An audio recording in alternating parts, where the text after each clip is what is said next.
Welcome to the Sports Scouting Report podcast with Lee Brecheen. Hi, everyone. You're listening to the Sports Scouting Report. I'm your host, Lee Brecheen. Our guest today is Abram Booty, former wide receiver, I think a high school legend, man. At one time, he held every national record for catches, TDs, and yards at Evangel Christian. Abram Booty, thanks for joining us all the way from Texas. You know, sometimes I want to say I want to say Shreveport, but Texas. Yeah, Shreveport's where it all started. But no, I appreciate you having me on, Lee, and always been a big fan of Louisiana football magazine, and a big fan of yours as well. Abram, I'm really good friends with your dad, John, and your brother, Josh. And I know John David, your other brother, played at USC. You played at LSU and Valdosta State. We'll talk about that. And, you know, Josh played at LSU. Jake was a good quarterback at Evangel Christian. When you were growing up as a kid, and you got all these quarterbacks in the family, but you're the receiver, you know, you got three brothers quarterbacks, Jake, Josh, John David, and your dad was a quarterback. What was it like growing up in that household with everybody playing ball, probably, I would imagine, as kids? Yeah, it was interesting. You know, Josh is the oldest, and then me, and then there's a pretty big gap between John David and Jake. So not a lot of people know this, Lee, but I was a quarterback as well in middle school. Just kind of got pushed into it because of, like you said, it's kind of a family deal. And then when I became a freshman at Evangel, after my 8th grade year playing quarterback, I knew I wasn't going to be the starter because my older brother Josh was a senior quarterback and the number one player in the country. So if I wanted to get on the field, I needed to switch to something else. So I played receiver for a year as a freshman and got a chance to start on that team. I was a third receiver. We had two senior all-state players in front of me, Steve Parker and DeMarcus Sims, but I was the third receiver and actually got a chance to catch a touchdown pass in the state championship from Josh. That's quite a memory, and Evangel's first ever state championship. And I loved the position so much, I just stayed there. And we had a young quarterback coming up by the name of Philip Dees, which ended up being great in his own right, and playing at North Carolina. And I fell in love with the position and stayed there ever since. Yeah, I mean, you know, quarterback Abram, I mean, look at the quarterbacks, you know, with your brother John David at USC, Josh at LSU, Des Duran, Denny's son who broke records, Brock Berlin, Brent Rawls. Yeah. Philip Dees, you know, Brent Rawls went to Oklahoma, Brock went to Florida and Miami. I mean, you know, it was like, was there a high school, even California, before Mater Day had all these guys? I mean, Evangel was the first to have that many. And I still think all the time some of the best quarterbacks to ever come out. Yeah, you know, I think, you know, Dad was the quarterback coach there. Of course, the offense was kind of built around Denny Duran's, scheme, which was fantastic and ahead of the time at that time. But as far as we talk about sometimes with my dad, you know, Josh is the number one player in the country, USA Today. Brock Berlin, you know, it's just 6 or 7 years later, and then John David, which was the number one player in the junior class in the country, and then he ended up signing with USC. So that's three guys within 10 years that were the best players in the country at the quarterback position. Still to this day, and I think you said, Lee, probably modern day would be the closest to come to that. Now high school football's changed a lot, and there's all-star teams being built all over the country, especially California. But at that time, there was nothing that had ever been done like that in the entire country at that position. It was pretty phenomenal to be a part of it. And a lot of people don't know this. You know, I caught touchdown passes from Josh. Philip, of course, was my main quarterback. And then I also caught a touchdown pass from Brock when he was a freshman and I was a senior. So wow. I got to play with three great ones. The trifecta, man. Yeah. When you look at,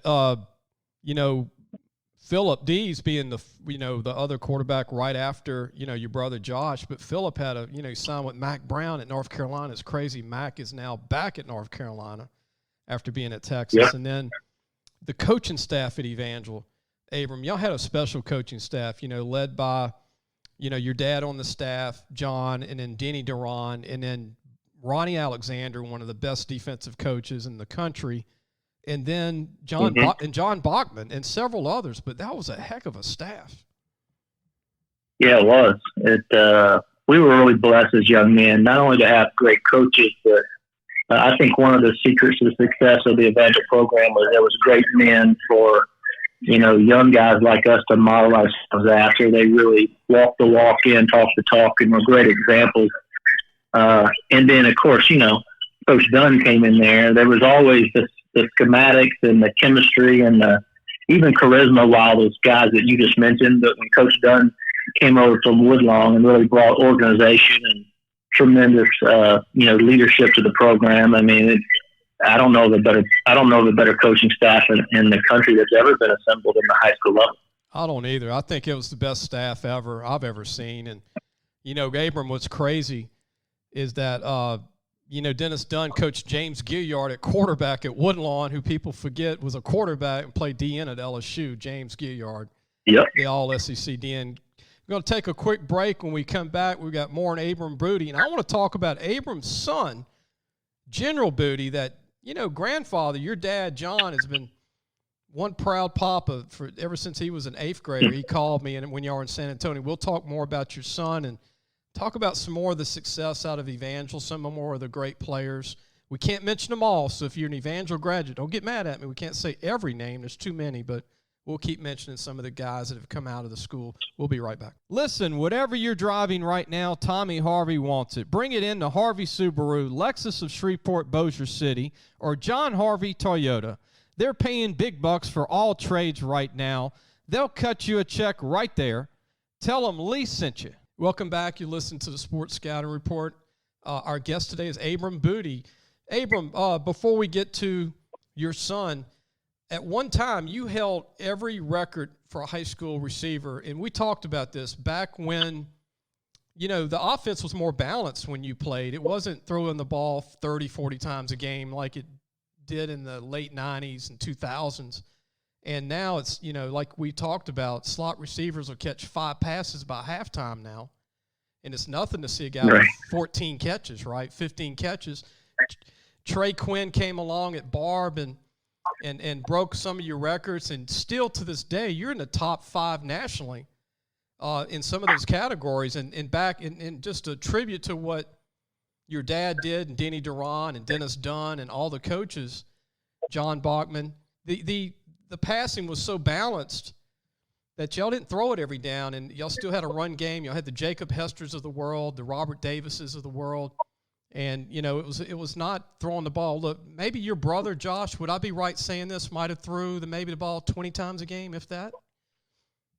Yeah, I think Josh, in the early days, they really actually had to throw a little bit more than when I played because we didn't have an offensive line, and that's kind of where the 9-yard shotgun came into effect. We had a center that could get it back there, and we had some offensive linemen that were given the old lookout blocks, like they hit the guy one time and then turn around, say look out, so right. They threw it even a little bit more than us, but by the time I got there, we had assembled some pretty good linemen and running backs and skill guys, so we were pretty balanced. A lot of people think Evangel just threw it every single time, and we did throw more than most people at that time. You look at the Haynesvilles and the John Curtises and the Birds, and compared to them because they were running the ball every time. But we really were very balanced. I never even called a receiver screen one time in my career, anything behind the line of scrimmage. Nowadays, you can get 6 or 7 catches a game just on some receiver screens or bubbles or pop passes. But we were really more down the field when we did throw. But that made it fun, being balanced and being able to attack deep against some defenses that weren't quite ready for it at that time. So we had a lot of fun lately. Speaking of receivers to come out of the program, Thomas Bachman was a slot receiver at Evangel, now the current coach at Ash. And then you had Trent Taylor was a great receiver, now still in the NFL as a slot receiver. Philip Geiger was a heck of a DB receiver for Evangel. Justin Hermes, your boy Justin Hermes, son of Kentucky, he was a good one. We can go on and on, like you said, back when it started, some of the guys that started in the beginning, but changing the subject to go to your son. Your son graduated, and he's graduating this year, but he's headed to Tyler Junior College. Like so many kids, lack of scholarships. Sometimes it's a better route to go. I think it's great, by the way, Abram, that he's going to junior college to showcase another year, to re-sign again when this thing gets back numbers-wise. But your son, General Booty, you told me he's 6'2.5" now, about 195, got a cannon arm. And was it like, watching him play at Allen High School, one of the biggest high schools in Texas, right there around Dallas? Allen's known for having some phenomenal players, great facilities. But, what was it like sitting there in the stands, or, saying, hey, man, I got to slap myself here, man. My son's playing ball now. You hear, all the old timers when I was young that talked about, they loved playing, but they loved watching their son or their daughter play more. And, now I know what that means, because I did. I loved watching him play.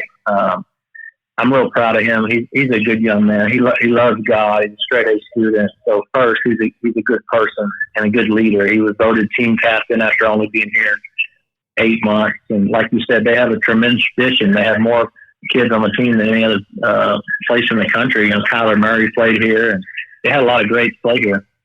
And he was named all conference to a very tough conference here, even over a kid that the top 10 quarterback in the country going to Texas A&M. So it's quite an honor. He had several Division I offers, but nowhere, to be honest with you, that he wanted to hang his hat for 4 years. So with the COVID year and a lot of these guys in college getting the chance to come back and play a fifth or sixth year, he thought it would be best, and I agree, to go to Tyler Junior College. They have a young coach in Jarrell Jackson that's coached under Dan Mullen and Mike Leach and loves to throw it around a lot. So he's going to play a season there, be there a semester, and then revisit the Division I opportunities at the end of the year. But he's a good player and a great leader.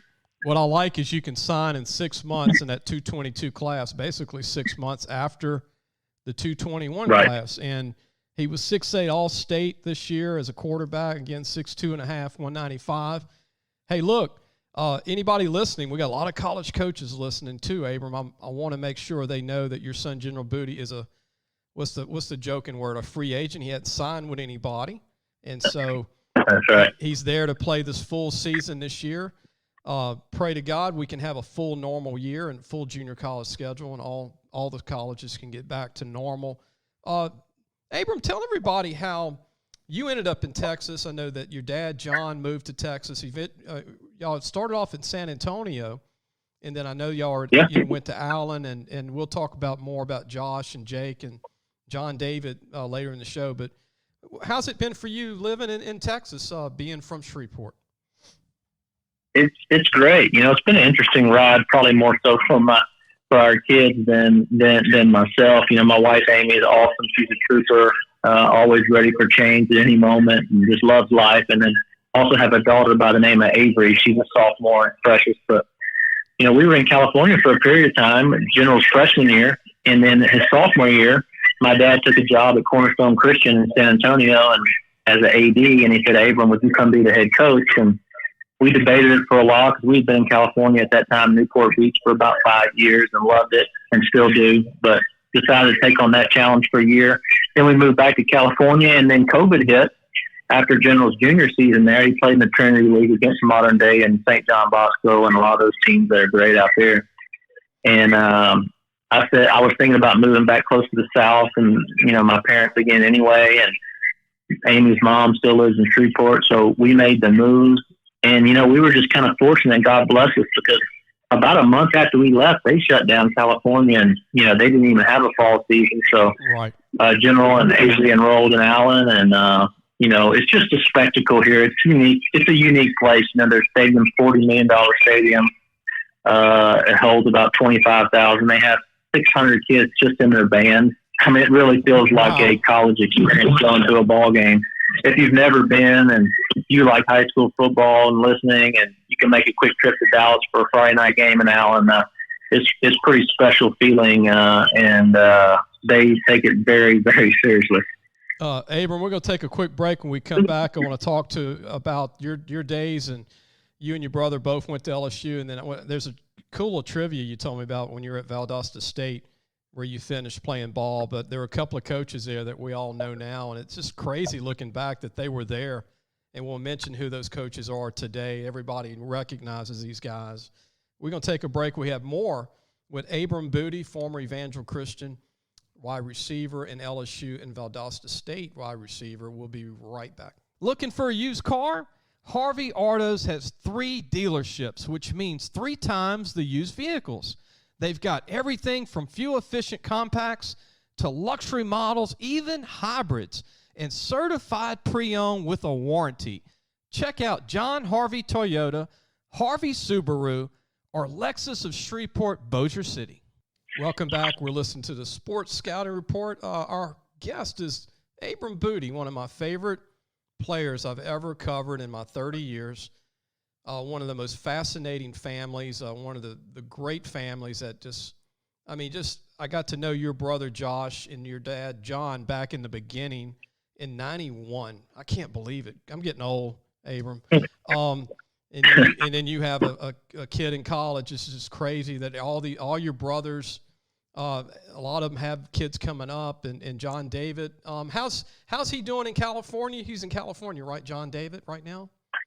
He's doing fantastic. He's been married about 8 years now, and he has a daughter and 2 sons. Wow. And he's in commercial real estate out there with some of the USC guys and doing very well. And, John David, in knowing him, he was a great player. He's voted 2-time team captain at SC and Rose Bowl MVP, but he's a tremendously hard worker and has really gotten into developing real estate mostly around the USC campus.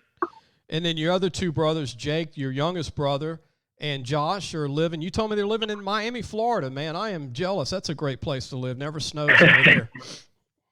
They're in Miami. I just visited them 2 weeks ago. They're doing great.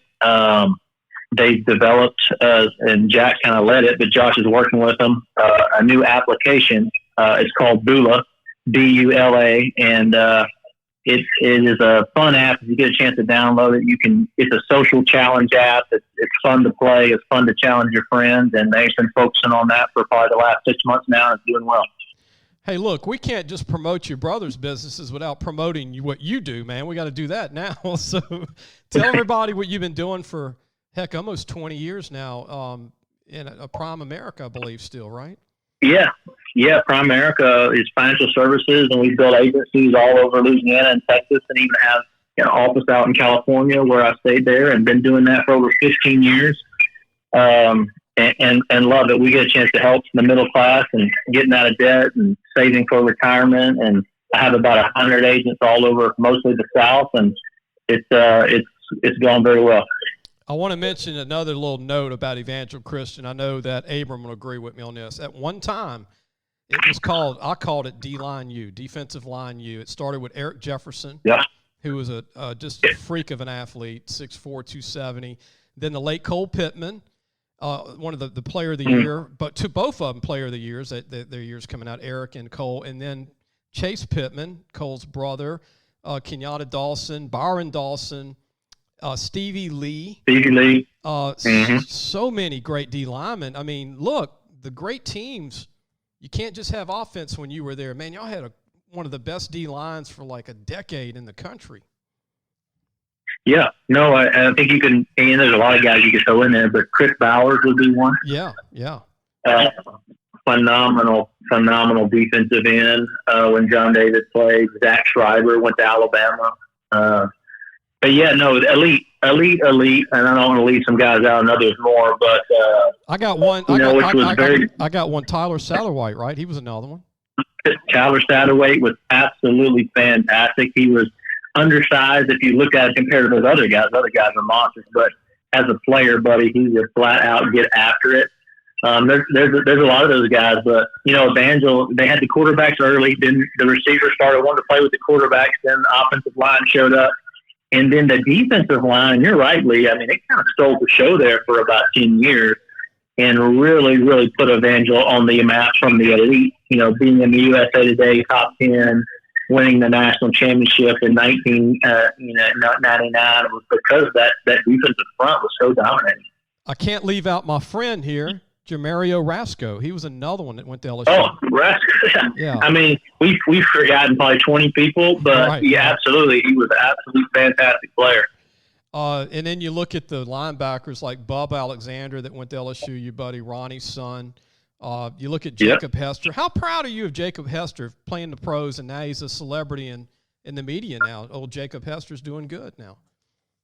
Yeah, and it couldn't happen to a better guy and a better family. You know, he married into the Tilley family, which Chris Tilley coached at Evangel for a long time, offensive coordinator. But Jacob is just a great family man, a hard worker, and what a great example for people in Louisiana. You know, someone that kids can look up to and say, "Hey, I'd like to be like that guy."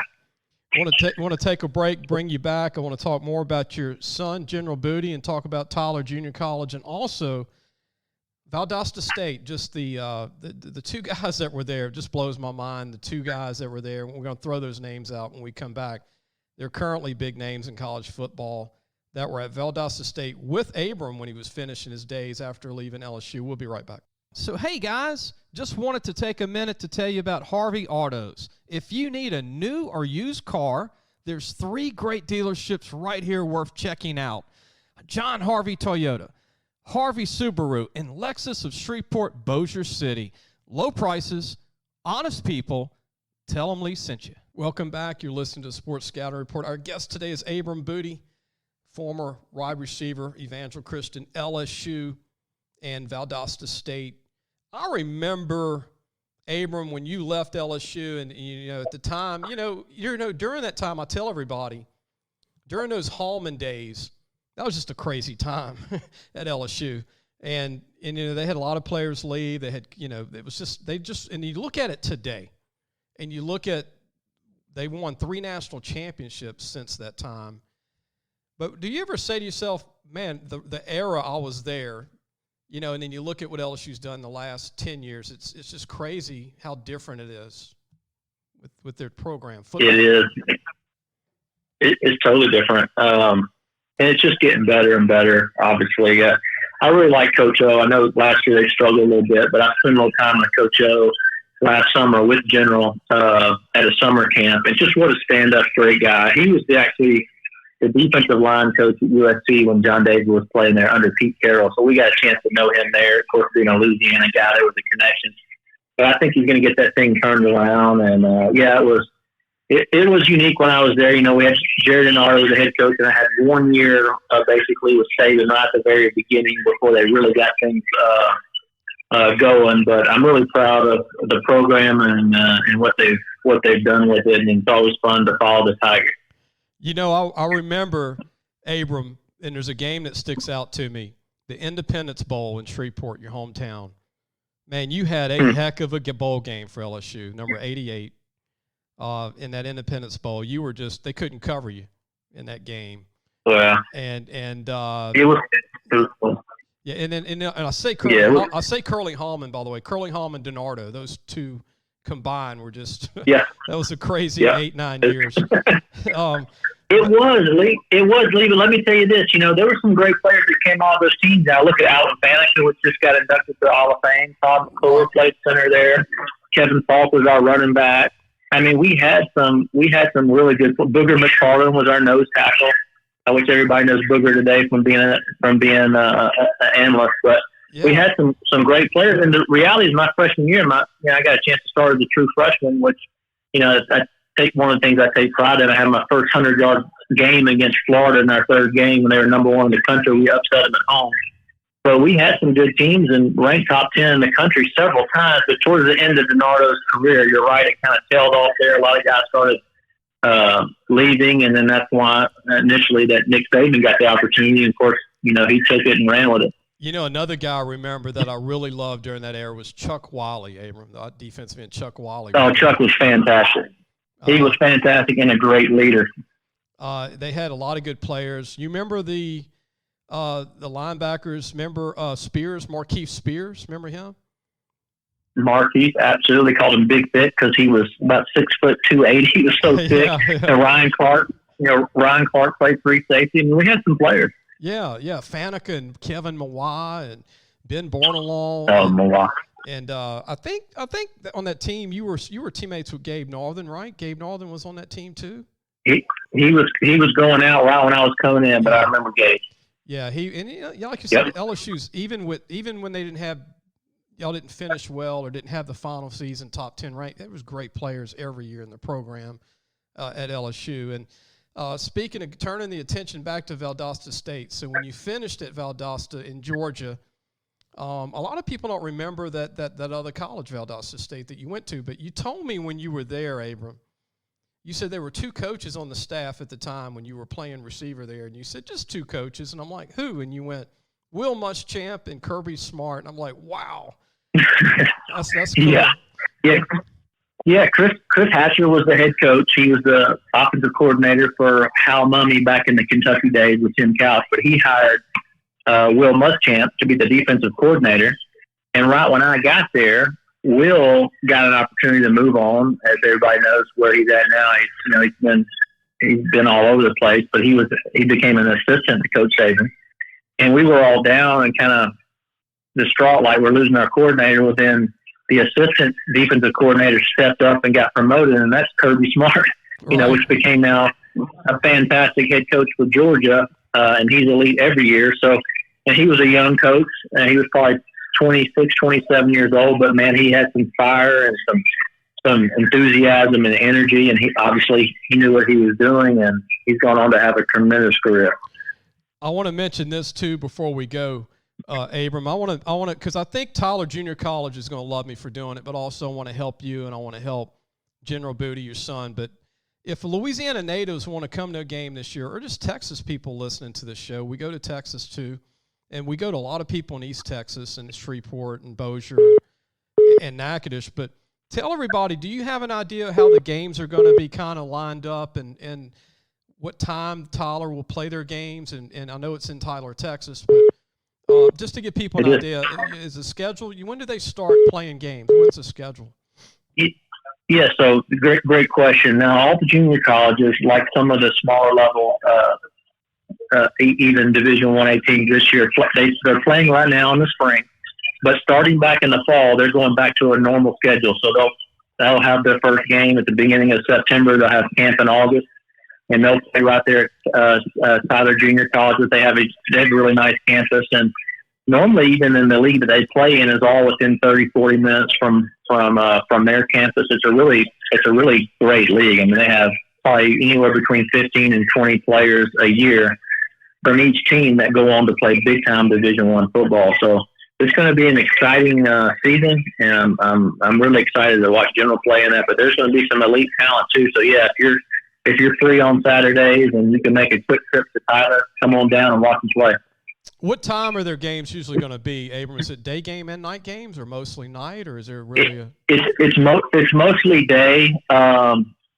And I need to get the schedule. Maybe you can put it up somewhere, but they're mostly day games, unless there's something that changes for travel, and then I think they may play 1 or 2 in the evenings. But yeah, mostly day Saturday games, and just like normal college football. Now, your son, I mean, I know you grew up an LSU fan, and Josh did, and a lot of your family. Your dad played at Mississippi State, John. But he did. Where do you think did your son have a dream school growing up? Did your son like a school or two growing up, or was he wide open as a kid growing up playing the game? He was always wide open. I think if you look back, even me or Josh, which we both played at LSU, and John David played at SC. I don't know if John David would have told you he was going to play at SC a year before that, and I don't know if I'd have told you I was going to end up at LSU, a year before that. So I think we've all been open. I think he's just trying to look for the best fit for him at the perfect time. And, quarterback position is unique in that there's only one that plays on the field, right? So you got to not only find the right school, find the right coach, the right system, and the right situation, depending on, is that quarterback a younger guy, older guy? So there's a lot of thought that goes on into it. So it'll be interesting to see. Abram, and I want to get your opinion. You know the game. You've coached, and you've coached your son, and you've been around some of the best players in the country growing up, including your brothers. Where do you compare your son's skill set to all the quarterbacks you've seen in Evangel, which there were so many types with Brent Rawls and Philip Dees and Brock Berlin and your brother, Josh and John David and, all these guys. But would General fit any of those skill sets, or is his own skill set? You know what?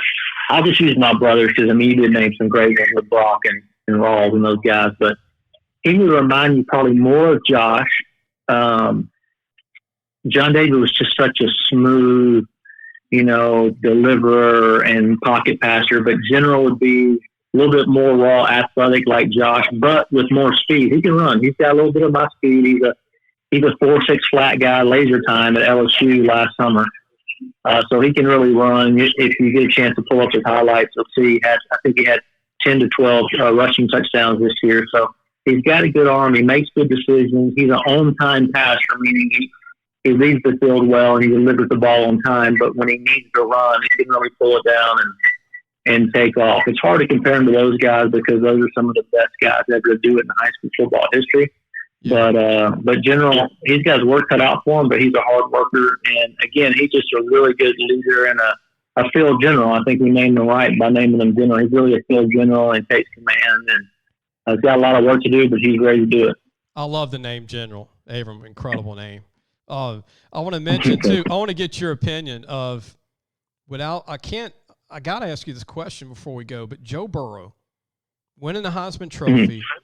Did you follow a lot of his games, that phenomenal season that was special at LSU and winning the Heisman, him coming from Ohio State? And what do you think of Joe Burrow and what he did at LSU and what that did to maybe, elevate the program again with kids growing up?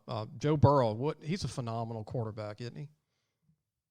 Joe Burrow's fantastic. One of the more natural, fluid quarterbacks. Now, he was also athletic. Obviously, everyone knows he could escape and make plays with his feet. But his decision making, I haven't seen a quarterback at LSU be able to dissect a play, make a decision, and throw with that kind of accuracy. Obviously, ever. He's one of the best to ever do it, and I think the shot in the arm that he gave the state is absolutely amazing. I don't know him personally, never met him, but it was a real pleasure to watch him this year, and so excited to see what he does in the future. I think he's going to become a all-pro guy in the NFL. He's got that hit factor that people talk about, but he is a prototypical. If you look at what do you want a quarterback to be able to do in the course of the game, to dissect the play, make the right read, throw with accuracy, and then be able to scramble and make plays on your own and lead with confidence, that's Joe Burrow. Well, I'll tell you what, I remember years ago, just years ago, when I went to a practice and y'all were timing 40s at Evangel. And this is proof, I saw it with my own eyes, but you ran a 4.5 40 the day I was there. And I remember your dad saying, Abram runs 4.5 all day and even faster. I said, man, that's pretty impressive. And then I will say this, if you would have been at LSU and Joe Burrow, with Joe, you would have caught 85, 90 passes. I really believe that. Oh man, I tell you this. Sometimes I think about, because I could have went anywhere in the country. My top three, and then narrowed it down to was Florida with Steve Spurrier, Tennessee when Peyton was playing there, and they were both throwing it around. But there was something about staying home in Louisiana, pulling on the heartstrings, and I'm really second guess myself, but I'm glad that I made that decision to spend my time in the state of Louisiana with Louisianans, and I love it. But I agree. There's if you could play with Joe Burrow and that offense they had last year, that's a receiver's dream.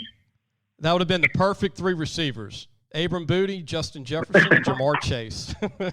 They had some good ones, man. I didn't mean me. And Josh Reed, throw Josh Reed in there as a four wide, isn't that? Yes. That would have been a great deal. But Abram, people in Louisiana, just so you know how I meet up with these old coaches and we talk about the old days and current, but they love you, man. The Louisiana people love you, and they're glad you still went to LSU, and I just want you to know that people always bring up your name in Louisiana about your great career at Evangel and the family, and I'm gonna say it right now, just a class act. Your dad John and your brother Josh, and I've met Jake a couple of times. Your whole family, just great people. Well, Lee, I appreciate you saying that. It means a lot that the people in Louisiana would think that, because I feel the same way. And like I said, I want to thank you for the dedication, the time, and the light that you shed on the game through Louisiana Football Magazine. We're all big followers of your magazine and your program, and love being associated with you and any chance that we get. I'll tell you what, I'm going to try. I can't promise, but I'm going to try and get to one of them Tyler games, hopefully, somehow. Let's go. And look, when you're in Baton Rouge, tell me when you and your dad come to town, or Josh or whoever, let me know. We'll go eat. Everybody can go eat, and we could catch up when y'all come to town. I love it. So I love it. Thank you, Lee. Abram, appreciate it. Don't hang up yet. We're going to end the show. Everybody go to our website, lafootballmagazine.com. And our editor, Jace Lejeune, interviews several high schools promoting kids. A lot of kids that are still available to sign that didn't sign in the early or late signing period. A lot of good football players. There's over 82 D1 players in Louisiana, I counted, that still didn't get a scholarship. 82, Abram, that haven't signed that are D1. So we're going to talk. We're still writing about these kids, trying to help them. Go to our site. You can read about a lot of these guys. People say, well, when are you going to start the 222 class? When we're done with these 221 guys, helping them, I want to help them still because of what happened with COVID. We will see you soon. Thank you.